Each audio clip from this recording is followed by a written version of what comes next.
Good afternoon. Welcome back to another episode of FDD Live. We have been doing these since the massive attack yesterday from Iran, including 270 different missiles, cruise missiles, and drones launched at Israel. We now understand that it was more than 60 tons of explosives that were in those weapons that Iran launched at Israel yesterday in that massive salvo.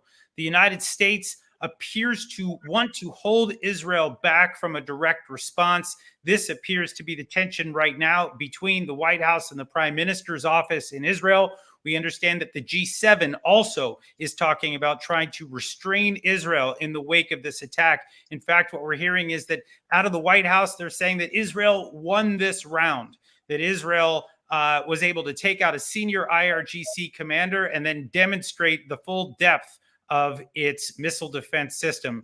We'll, I'm sure, talk about that in the next few minutes here. I don't know if that is an argument that will be bought in Israel. I'm not sure it's one that we'll buy here in the United States either.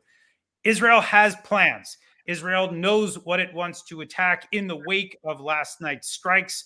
They have already discussed this within the war cabinet. They've discussed this amidst the government officials who would be making this decision, the IDF officials. Now, there is some debate within Israel right now about whether this is a moment to try to forge new alliances. The Jordanians came out of the woodwork yesterday and began shooting down rockets.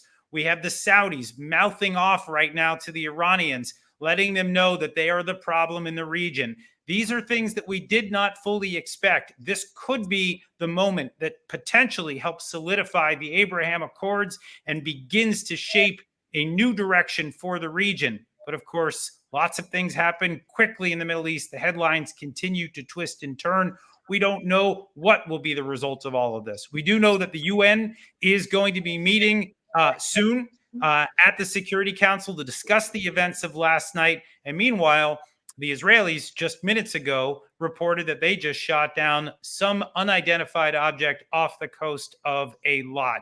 So this conflict is far from over. There are still going to be lots of twists and turns here, and I can't think of three better people to have here with us today. We've got Mark Dubowitz, FDD CEO. We've got Sarit Zehavi from the Alma Research Center. We've got Jonathan Conricus, Senior Fellow from FDD, a former IDF spokesman. Jonathan, I want to turn to you. I know you've got only a short amount of time here. What is your take about what's going on right now? I know you've been in the media all day. You're probably sick of talking, but if you would, maybe give us another 5 minutes and give us a sense of what's going on in Israel and what you expect in the days to come. Thank you. A pleasure to be here, Jonathan, together with Mark and Sarit. Really, as I tweeted, these are heavy hitters, and I'm happy to be in a square together. I think that the statement made by Admiral Hagari was a very good one because it was measured. Nobody was gloating that, look how excellent we are. But yes, we were able to, IDF was able to successfully defend together with our allies. And there was a lot of room for credit to our different allies and how crucial they were in this excellent result. And it was a very, down-to-earth statement about what had happened, how Israel has responded, and what's going on in the coming days. The main message was to Israeli civilians, of course, that regulations are still in place and there's severe limitations on public gatherings, no schools, no public gatherings, and no other big activities. And that's a big point for Israeli civilians. That's the first thing that they want to hear out of the IDF. Can we send our kids to kindergartens and activities, or can we not? But I think a few things that I want to focus on. One is alliances and long-term investment. Today, I think, is really the proof of concept and the best return on investment of any congressional funds that have been spent on joint defensive systems between the US and Israel. A tremendous achievement that I think Israelis understand very clearly would never have happened had it not been for US support. and US money and US science and technology and weapons companies. And the fact that Israel so successfully, tremendously, for the first time in history, was able to take out 99% of incoming missiles and drones is no small achievement. And much of it is thanks to many years of investing. So that's number one. Number two, carrying on from that, is that we're looking at, again, relationships and some kind of coalition building. I think that Israel made a mistake in how it managed the situation in Gaza and the war against Hamas, not properly taking into account the absolute necessity to build a coalition of sorts or to have support and to present viable plans to our partners and supporters, specifically in these sticky and difficult topics like humanitarian aid. And that is where we are now kind of stuck a bit when it comes to Gaza. I hope that we will implement, that Israel will implement the lessons that were learned with regards to Gaza, and implement them now when we're dealing with Iran. And as you said, Jonathan, yes, Israel has a very big target bank. We know what we want to strike, and I think Israel also knows or has a good idea of what we want to achieve. But for me, the key point here will be build a coalition, make sure that Israel has US support, if not active participation, then at least US support, ironclad, if possible, and then go ahead and bring in other countries in the region in order to really fundamentally change the situation in the Middle East. I've been saying for quite a few weeks that I think that we are overestimating the capabilities of Iran to defend itself and to fight for itself. I think that they are excellent at running proxies, probably the best in the world. But I said this before the attack, I do not know how good they are at defending themselves and at fighting themselves. And we saw that they fired more than 300 missiles and drones towards Israel. They were picked out of the sky. Now is the time to retaliate towards Iran, but to do it in a smart way and to do it with the end state front and center of what we want to do. My take is that we should focus. There are two things that, of course, major issues when it comes to Iran. One is their regional activities, that they're funding, arming, equipping, and guiding terrorist organizations with great success against Israel. And the second big strategic overarching topic is nuclear. And I think Mark will speak about it, and I won't say too many words about it. But I think what Israel should be focusing on is which of these components does Israel want to deal with now, prioritize it, and then build a coalition and get enough countries in the region and in the world to support it in order to do so. I would like to wrap up by saying that the situation in Gaza is still unfinished business. We still have 133 hostages. We have not defeated Hamas yet. Significant advancements have been made, and we've made lots of good tactical achievements on the battlefield, but we have not yet defeated Hamas. We need to defeat Hamas. We need to go into Rafah to dismantle the tunnels, to take out the remaining battalions, and we need to restore a sense of security to Israeli civilians around the Gaza Strip and up in the north. And in order to make things even more complex, of course, we have to remember that we still have unfinished business with Hezbollah, the biggest and most dangerous Iranian proxy that exists on our borders. And I'm sure that Sarit will speak about this. So in my mind, what really is key at this moment is for cool heads to prevail in Israel, to message very clearly to our American ally and to other allies around the world what we want to achieve and how we intend to achieve it, taking into consideration the less convenient things that you have to plan for in war, and then go about doing it in a focused and determined fashion. Israel is fully justified to now retaliate against Iran after Iran has launched this unprecedented act of aggression against Israel. I hope that Israel will be able to be smart enough, focused enough, and agile enough to do so, because it is high time for the security environment in the Middle East to change, and Israelis are really fed up with living under the constant threat of terror attacks, whether it's Hamas, Hezbollah, Islamic Jihad, or Iranian missiles raining down on our heads. Thank you, Jonathan. Thank you very much for joining us. We'll let you go. We appreciate you joining us, and we'll certainly have you back again. Thank you. I will say that what Jonathan has just said, I fully agree with. You can hear it right now. You can see the comments coming from Israelis that they are tired of this, that they have just simply had enough, and that after last night, there was some sort of a breaking point. But by the way, speaking of breaking points, I'll just note that I've been having multiple conversations with European diplomats and officials. What I'm hearing right now is that, they were really getting weak in the knees as it related to Israel and its war in Gaza. They didn't like the images. They didn't like the humanitarian challenges. And now, after last night, it does feel like something's changed, that perhaps the Europeans are now looking at what's going on, and they can see that it's the hand of Iran that has been driving all of this. So, Mark, I want to turn it over to you. You have been advocating for a long time that the Israelis need to take care of business in Iran, that the United States should be helping in this respect, that the Europeans should be on board. You've had lots of conversations with European officials. Do you get a sense that something changed last night?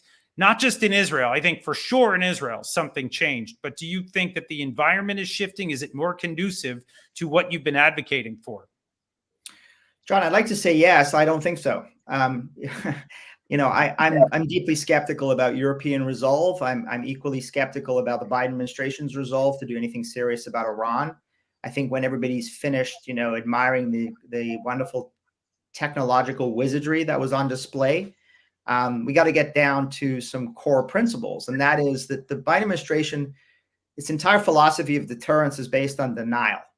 And unfortunately, the IDF's philosophy of deterrence with respect to Hamas before October 7th was based on denial. The idea that we're going to use technological means in order to deny the enemy the opportunity to penetrate our airspace and to damage to our civilians. I think what Hamas displayed on October 7th, obviously supported by Iran, trained, financed, weaponized by Iran, is that they're not actually that deterred by our strategy of denial. And what we need to do is we need to resort to a strategy of deterrence by punishment. And that is not a philosophy that the Biden administration supports. It is certainly not a philosophy that our European allies support. And our Arab allies performed magnificently yesterday. They certainly don't believe in deterrence by punishment. The only country that in the region that believes in that is Israel. Israel has to learn a lesson from October 7th that it cannot hide behind air defense systems and fancy technological walls, that it has to take the fight directly to the enemy. And I hope that the Israeli War Cabinet is seriously considering a strike package. I mean, we can talk about what that involves. I'm sure we'll have some discussion about that, because Khamenei has crossed a red line, not only a direct attack from Iranian soil, but I mean, let's contemplate 300 missiles that are being fired into Israel, drones that are being fired in Israel. These were stopped. 99% of them were defeated. But let's imagine, God forbid, the next time around, they don't only have conventional warheads, they have nuclear warheads. The drones are not just carrying conventional arms, they're carrying chemical weapons. I mean, Israel needs to proceed on the basis that every one of those drones and missiles fired into Israel last night was carrying unconventional weapons, and needs to design a strategy around that. Because the fact of the matter, again, John, and you've heard me say this over and over and again since October 7th, that Iran's supreme leader has designed a strategy of mass distraction. October 7th was a strategy of mass distraction with Hamas, the firing of the Houthis, Iraqi Shiite militias, Syrian Shiite militias, Palestinian Islamic Jihad, obviously Hezbollah. Sarit will talk about that. All of that is a weapon of mass distraction as he advances his weapon of mass destruction. And one day he will have nuclear warheads, and those cruise missiles and ballistic missiles will be nuclear tipped. Israel needs to send a message loud and clear to the supreme leader of Iran that he will be severely punished for trying to kill Israelis, despite the fact that thanks to technological investments and technological wizardry, thank God, only one 7-year-old Israeli girl was injured last night. Yeah, and by the way, as always, I'm watching my screen here from the Israeli news, and the Israelis have confirmed, the IDF has confirmed that they did shoot some kind of flying object down off the coast of Eilat, likely a Houthi strike. So this thing, for anybody who thought that it would be over after last night, the Iranians are still directing their proxies. This fight is far from over. We are still right in the thick of it. But Mark, I want to stick with you for one just follow-up, because one of the things that we're hearing from the Biden administration, or from, let's just say, folks that are parroting some of their talking points, is that Israel can't afford a regional war.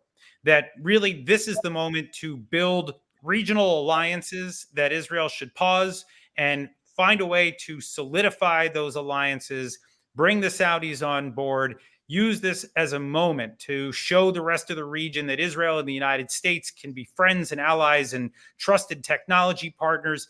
I fully buy into the wisdom that of your argument that Israel cannot rely on this technology forever, and I do believe that 10-7 was a result of over-reliance on that technology.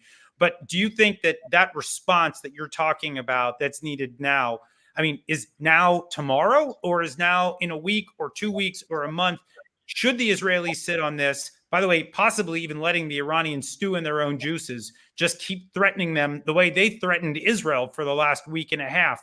What would you do, or how would you advise if you had your finger on the trigger, so to speak? How would you go about this? Yeah, I mean, John, revenge is a dish best served cold. I think there's no reason for the Israelis to respond precipitously. There's no reason for them to respond in the next few days or even the next few weeks. And yeah, they should do everything they can to get maximum benefit out of the Arab allies, the United States and Europe, who are calling for restraint. Good. You want restraint? What do you got for us? We want military resupply, right? We fired a lot of Arrow missiles and David Sling and Tamir interceptors. We need replenishment. By the way, I don't know if the United States is even capable of replenishing those interceptors and those missiles anytime soon. Good to ask for it. Ammunition, tank shells, small diameter bombs. Obviously, Israel's going to need that not only in Gaza, but for the northern border. Sarit will talk about that. Snapback. I mean, it's long past the time that the Europeans and the United States should be snapping back UN sanctions. They expired in 2020. That was a conventional arms embargo that prohibited the international procurement or distribution of drones. In 2023, the missile embargo expired. Obviously, Iran can be free to buy and sell advanced missiles, as it has. And so good, snap that back at the UN. The United States can do that alone. The French or the Germans or the UK can do that alone. Long past this time to snap back those sanctions. Biden administration should be enforcing oil sanctions. Oil sales have spiked from 200,000 barrels a day under President Trump to 1.2 million barrels a day. Foreign exchange reserves have increased by over 15 times since President Biden has been in office. And Iran's nuclear program is galloping ahead. Most of that nuclear expansion has occurred since President Biden became president, or since he was elected in November in the elections. And he promised to abandon maximum pressure and adopt a strategy of maximum deference. Well, that strategy has completely failed. And so we've gone from the Obama era policy of please to the Biden era policy of don't, and both have failed. The Biden administration has tried its plan A. It has been unsuccessful in getting back into a nuclear deal. It needs a serious plan B. It needs to sit down with the Israelis and design a comprehensive plan using all the instruments of American and Israeli power to ensure that Iran doesn't develop nuclear weapons, and that those cruise missiles and ballistic missiles next time around don't have nuclear warheads. So yeah, there's a lot the Israelis can get from the Americans, the Europeans, the Arab countries. Good, get that.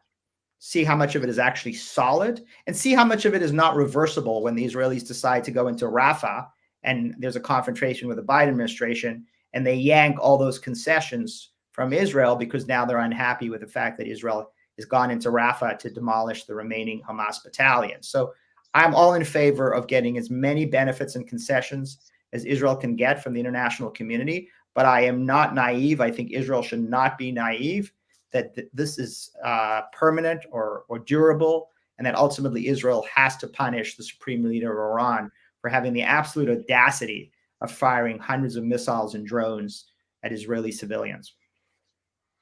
I tend to agree. I think I wouldn't be surprised if we waited a few weeks before Israel responded. I think that's quite possible, and I wouldn't be surprised to see the Israelis trying to extract those kinds of concessions. By the way, just giving another headline, as Mark was talking, it appears that Iran has summoned the ambassadors of Germany, France, and the UK. They're upset with the Europeans for apparently condemning the attack from last night. That would be a weird conversation to listen in on. But Sarit, let me turn to you for a second here. I want to ask you about what's been going on the northern border. Obviously, we had a rocket salvo last night coming from Hezbollah. They joined the action with Iran. This is on top of what has already been something like, and you can probably update us on this, the last I saw was 2,800 different attacks or strikes coming out of Lebanon into Israel. That's a lot. Maybe it's more now. You'll tell us. It's cleared out 60, maybe even 100,000 Israelis from the northern communities. This is a war that is likely beckoning, is it not? I mean, the Israelis cannot go back to normal. I know we've been focused on Gaza, and now we're focused on Iran.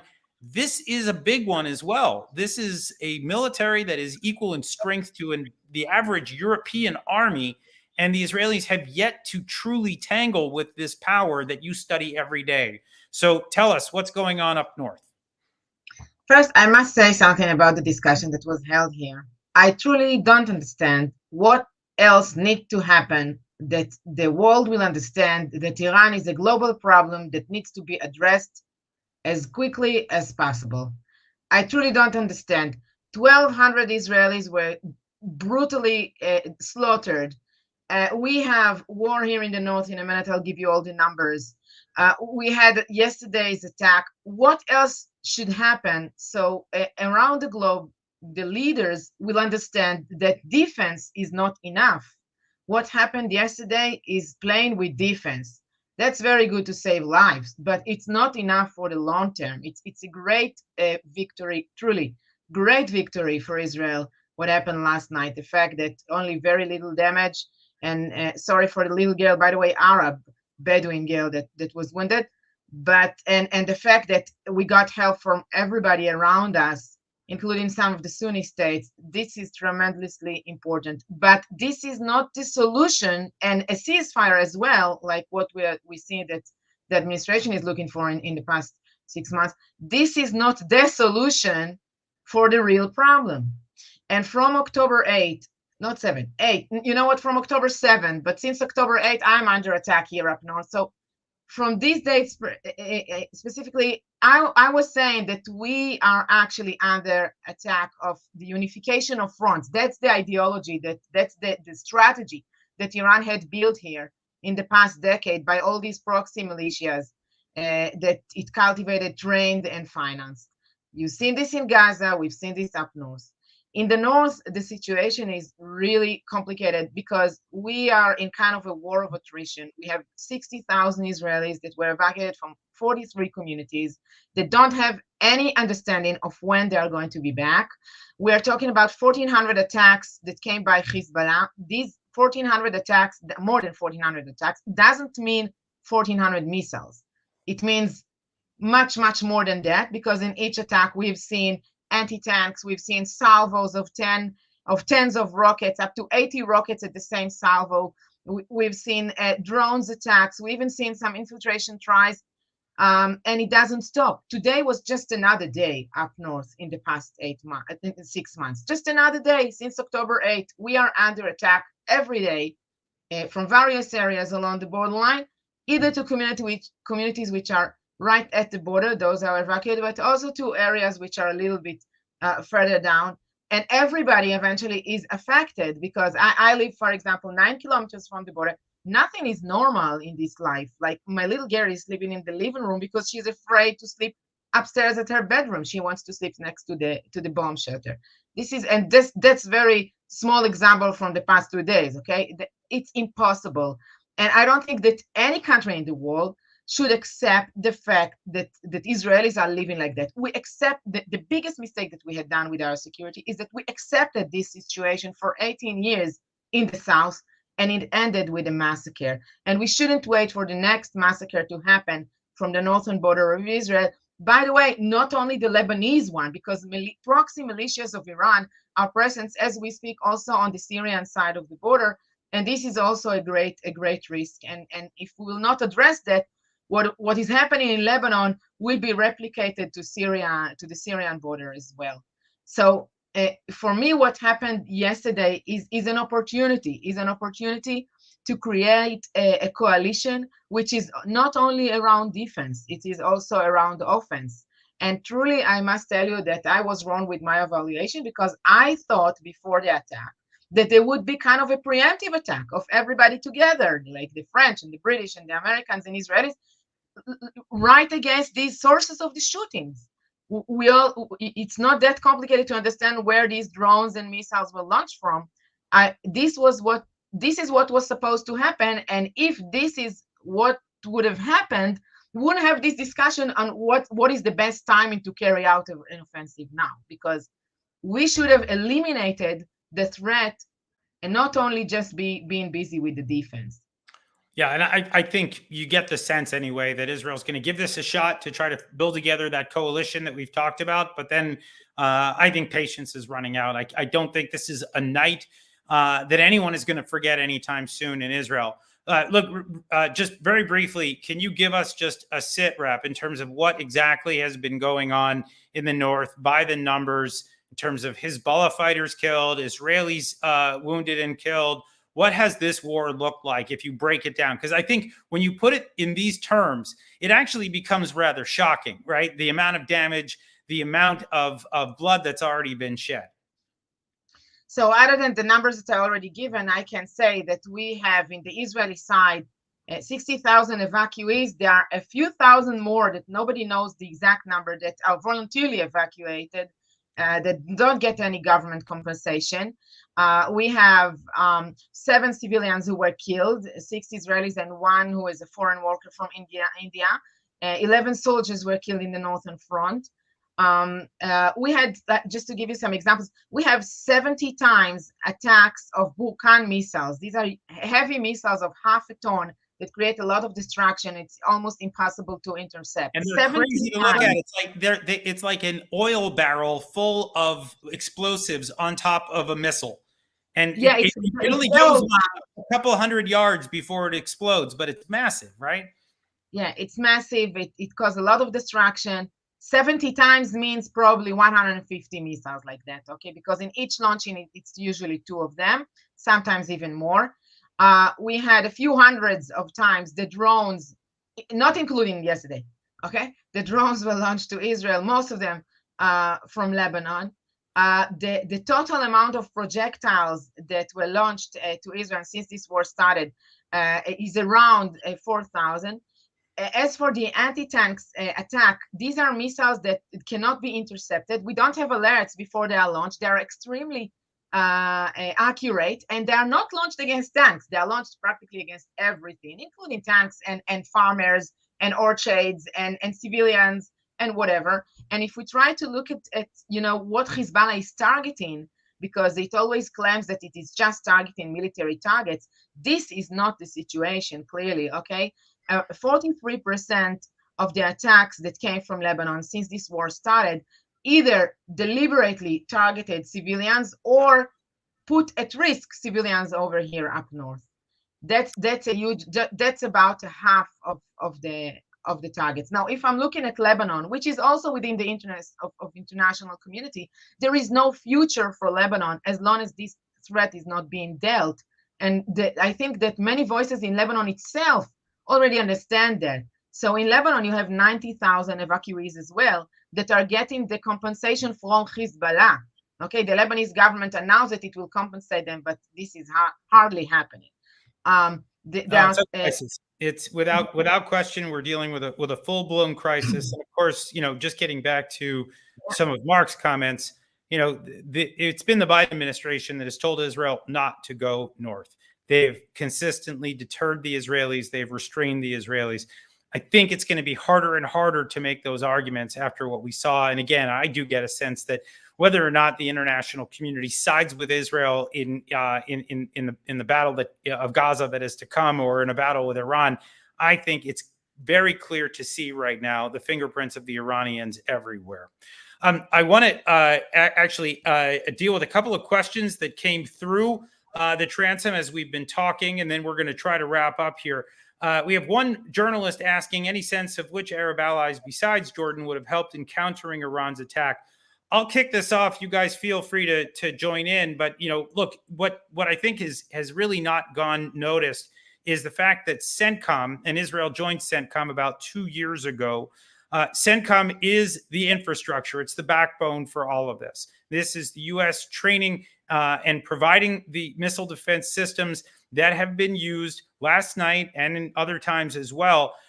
This is exactly what we want to be seeing here. And so whether it's Iraq or whether it's the Emiratis or the Bahrainis, I mean, really, it's a U.S. initiative with these missile defense systems placed on the sovereign soil of Arab countries that some of whom don't even recognize Israel, some of whom don't even want to deal with Israel. But this is the way that normalization has been taking place in the military realm. I don't know if either of you have comments on this, but I think it's an interesting one to look at. Yeah, John, you're exactly right. I mean, I put a finer point on that. And obviously the ambition has been an integrated air defense system region-wide, right? Linking the United States with our Arab allies in Israel, and particularly with radars, where with the Iranian missile or drone launched from Iranian soil, that a Saudi radar or an Emirati or Bahraini radar would detect that and then send that information in real time to CENTCOM, and CENTCOM would then transfer that information to Israel, so Israel would have a warning, or send that information to the Jordanians or any of our other allies. So an integrated air defense system has been the ambition. I don't think we're there 100%.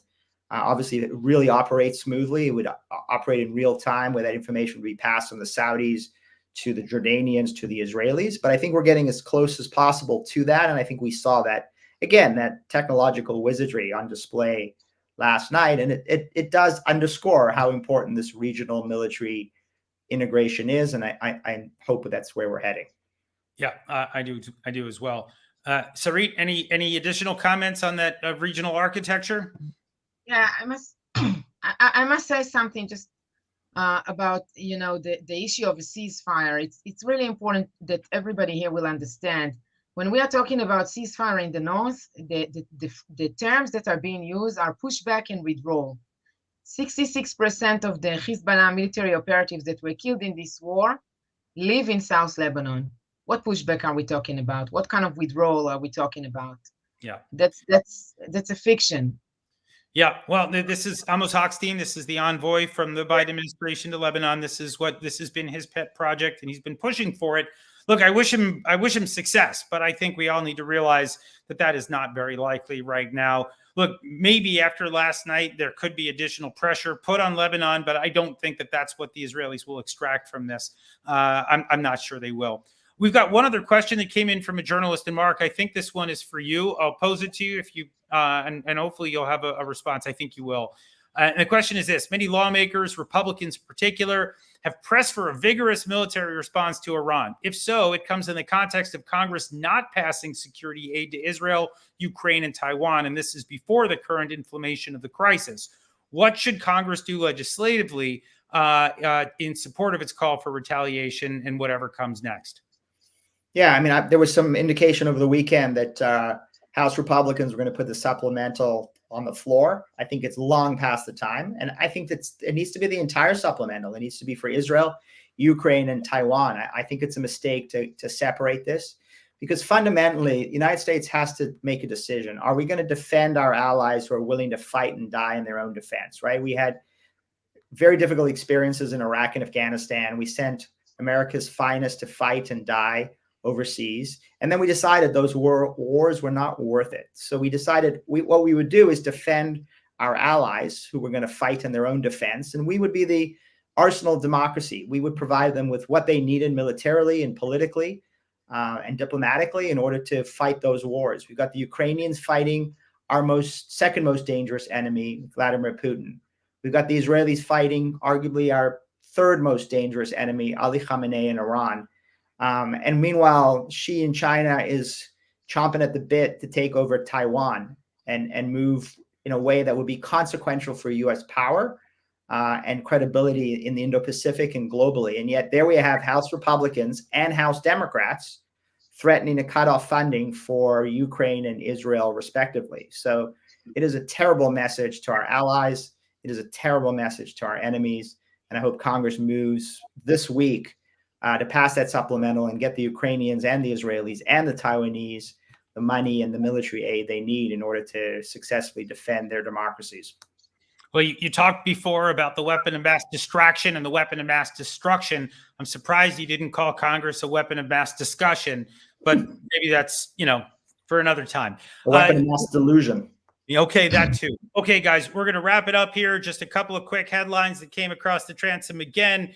Iran is now threatening to hit U.S. bases if Washington backs an Israeli counterattack. This is clearly deterring the White House right now and is playing into the drama that we're watching unfold. And then as if they haven't done that until now, right? Right. Exactly. And then there's this one, which I just almost laughed out loud here. Iran State TV is airing a clip of a fire in Chile, claiming that it shows destruction in Israel. So they're trying to show their people that they had a successful attack last night. Clearly, I think they're struggling to get a win out of this, and I don't think they're going to. We're going to wrap it up here, guys. Thank you for an excellent conversation here on another FDD Brief Live. Mark Dubowitz, Sarit Zehavi, thank you for joining us. And to all of you watching, thank you as well. Thank you. Bye.